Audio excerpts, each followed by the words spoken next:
Anong ginawa nila sa bato? Ginawa nilang ano, flood control? Pinang ano sa ilog? Hindi, ginigiling yan. Ah, Kaya yung malalaki, iniiwan.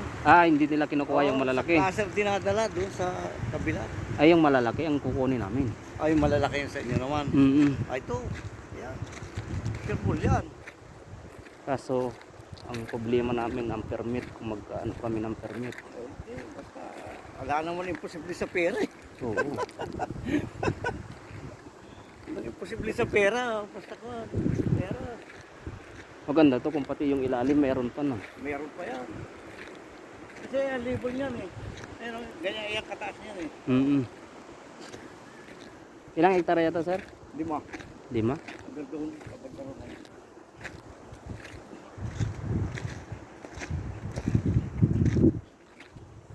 Ganda po yan, kataas. Oo. Mungunguha nga kami dyan sa ilog, yung mga maliliit lang, yung kaya namin buhatin, pansampol. Ay, class E.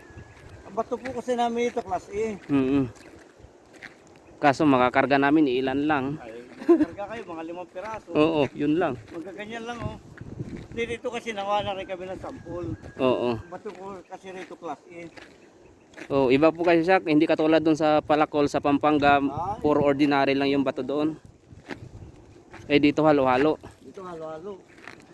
Kasi dito karamihan class B, class B, hanggang class C. Hanggang ganun lang. Sa amin kayo sa Romblon, buong ano talaga bundok, puro marble, malalaki. Dito ning ano, Ito po kasama to. tipak-tipak. Ito, dito lang, diretso na ito. Ito, diretso na. Hindi na yan. Pera yan. Hindi, pera yan. Hindi yung makukuha na. Basta diretso tayo kasi hanggang gilid ng bundok kami. Pero kasi yung title niya, 5 hectares lang yung binigay ng title. Hanggang doon lang oh. Hindi papunta dito, gaano kalawak, malawak po papunta diyan.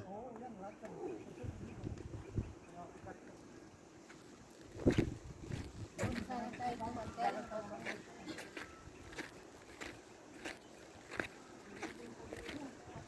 Kasi pinag-iiwan na nila. Ito, nanggaling na rito yan eh. Pinag-iiwan na lang nila. Nagagalit na yung matanda at pinaniniwang ito eh. Nagdaanan silang dalawa.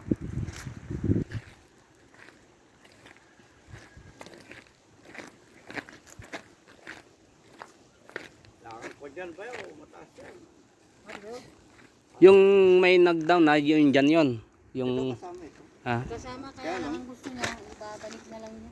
Bakit? Babalik na lang yun. Siguro Magda-down pa lang pala, usapan lang. Sapat lang wala ko, wala pa namang kwan. Pinapaasa lang daw siya eh. Ang nangyari kasi, pinasa, wag muna ikon sa iba, magda-down na ako. Hanggang ngayon, wala pa naman. Ganun Kaya, ba lang kuwan. nangyari, kaya ang alam ko lang. Ang sinabi ko lang ito kanina. Kung gagaw pa ng gamit ko. Akit ako dito sa taas. Para makita yung view.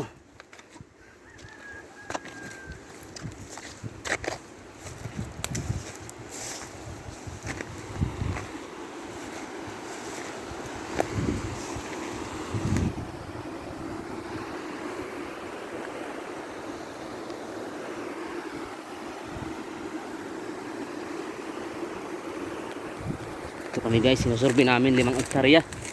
Bibilhin ng aming bus. Sinusurvey namin yung lugar. Puro bato yung ilalim guys.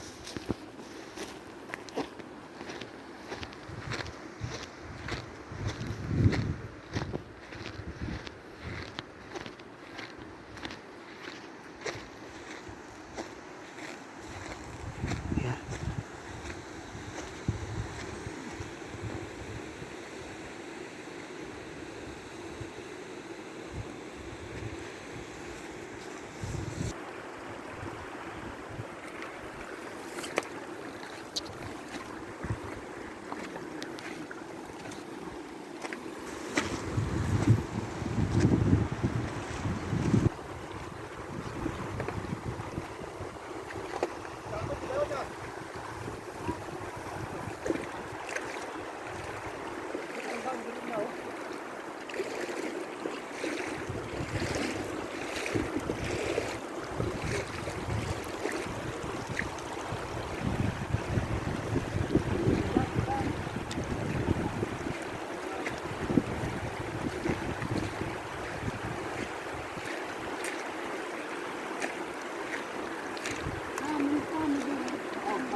Oo, huwag kang madudulas.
Lawak.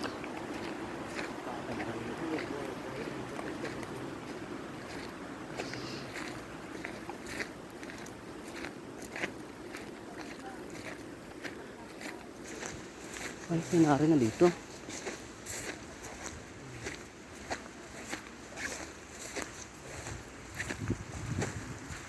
Itong nangyari dito kasi ninakaw nila yung bato.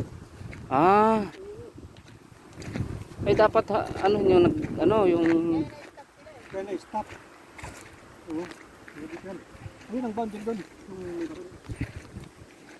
ang laki ng ang daming nakuha nila. Oo, ninakaw nga yung bato. Ang laki ng bato. Nagkuwari sila ng hindi alam ng may-ari. Oo, hindi alam na nasa Manila kasi malaki. Aba. Na-stop sila rito.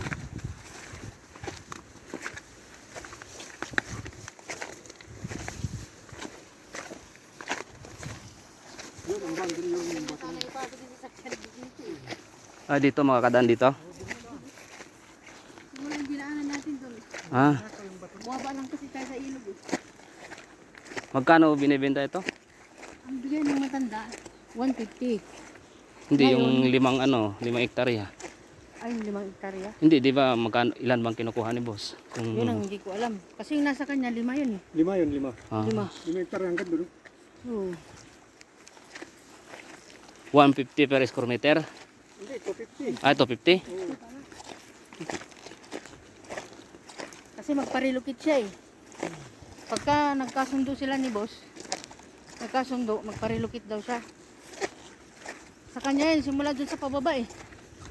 Yung pababa doon, Dito kukunti na yata yung bato. ayan, area ko sa kabila eh. Pwede kong ibigay na kay sir yan. Kaya lang gagawan ko ng daan yan eh. Oo, kailangan may kalsada. Oo. Kasi may area ko sa kabila, may nakabili sa bungad.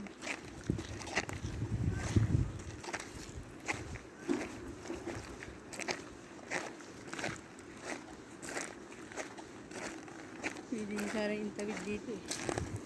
Sasakyan mo. Susunod na lang. Kasi nung nakaraan, yung nagpunta rito, iabot ko sila rito.